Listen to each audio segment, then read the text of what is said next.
अदा करना भाईओ तुसी ते जेड़ा साउंड वाले नु आख साउंड ठीक चला मैं तुहाडियां सिक्कां ला छड़सा जे सवेर दी अजान ताई मैच न लगे तो मैं दसिया इहनू सिर्फ समझाओ मेहरबानी फरमाओ या किसी का पढ़िया पढ़ाया तो उन्होंने कोल लै वजे साउंड जिस ते बोल दे जे सन बुलावना अनाउंसमेंट वगैरह सवाल आ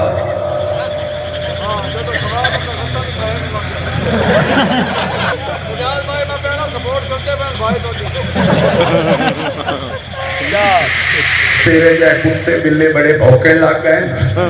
असल तुम कंट्रोल वाला बंदा लगता ही कोई नहीं डोंट माइंड पत्नी घरों सीखे कि किदू सीखे एक तक मैं गुजरात बोलता पे मुझे ऐसा कहती हुकूमत का ऐलान है 5 बच्चों के उत्ते बच्चा लग जाओ मत तू घर दिया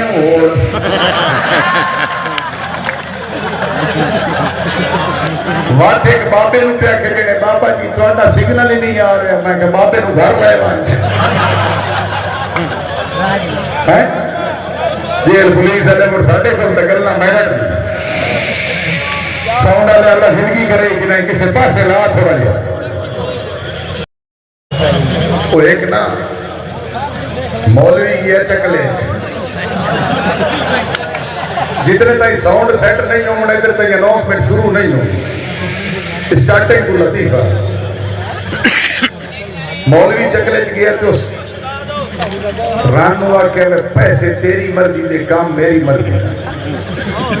वो सोचा वधिया मौलवी के करे सी को राती 2 या 3 ले हद 4 ले शाबाश मौलवी 15,000 का काम हो गया तो मौलवी जी ने टप्पिया ना कोई 8-10 उत्ते उस तलू सोचा बाहर रहंदा करेंदा की ये उस बाहर निकल के डिठा तक मौलवी की ट्राली भरी खड़ी